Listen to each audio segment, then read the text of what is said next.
അപ്പൊ ഇന്നത്തെ വീഡിയോയിൽ ഞാൻ ആരെയാ കാണാൻ പോയെന്ന് കണ്ടാലോ? ഇതാണ് അഞ്ജു.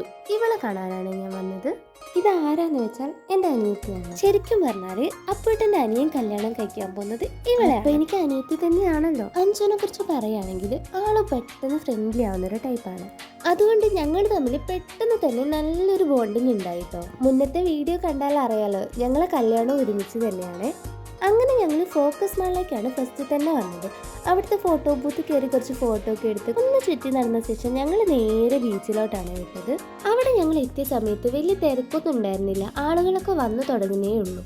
കുറച്ചധികം ദിവസത്തെ പ്ലാനിങ്ങിൻ്റെ ഒടുവിലാണ് ഞങ്ങൾക്ക് ഇങ്ങനൊരു ദിവസം കിട്ടിയത്. കാത്തിരുന്ന് കിട്ടിയ ഒരു ദിവസമായതുകൊണ്ട് തന്നെ ഞങ്ങൾ മാക്സിമം എൻജോയ് ചെയ്തിട്ടുണ്ടായിരുന്നു. കുറേ ഫോട്ടോസും വീഡിയോസും ഒക്കെ ഞങ്ങൾ അവിടെ നിന്ന് എടുത്തു. ഈ അടുത്തൊക്കെ ഞാൻ കോഴിക്കോട് വന്നിട്ടുണ്ടായിരുന്നെങ്കിലും ബീച്ചിലോട്ട് അങ്ങനെ വന്നിട്ടുണ്ടായിരുന്നില്ല. എൻ്റെ ഓർമ്മ ശരിയാണെങ്കിൽ ലാസ്റ്റ് ഞാൻ ഇവിടെ വന്നത് കഴിഞ്ഞ ന്യൂ ഇയറിനാണ്. അന്ന് ഈ കടകളൊന്നും ഇങ്ങനെയായിരുന്നില്ല. അടുത്ത ന്യൂ ഇയറിന് എത്താനായപ്പോഴാട്ടോ ഞാൻ വീണ്ടും വരുന്നത്. പിന്നെ ഇവിടെ വന്നാൽ ഈ ഉപ്പിലിട്ട വാങ്ങിയിട്ടില്ലെങ്കിൽ ഒരു സമാധാനം ഉണ്ടാവില്ല. അങ്ങനെ ഞങ്ങൾ ഓരോന്നായിട്ട് മേടിച്ച് കഴിക്കാന്ന് വിചാരിച്ചു. ആദ്യം തന്നെ ഞങ്ങൾ മാങ്ങയാണ് മേടിച്ചത്. ഈ എരിവൊക്കെ കൂട്ടി കഴിച്ചിട്ടുണ്ടായിരുന്നെങ്കിലും ഇതിൽ അത്ര ഉപ്പ് പിടിക്കാത്തതുകൊണ്ട് ഞങ്ങൾക്ക് ഇഷ്ടപ്പെട്ടില്ല. പിന്നെ കൂടുതലൊന്നും ഞങ്ങൾ അവിടുന്ന് മേടിക്കാൻ നിന്നില്ല. അങ്ങനെ ഇവിടുന്ന് ഞങ്ങൾ അടുത്ത ലൊക്കേഷനിലേക്ക് പോവാന്ന് വിചാരിച്ചു.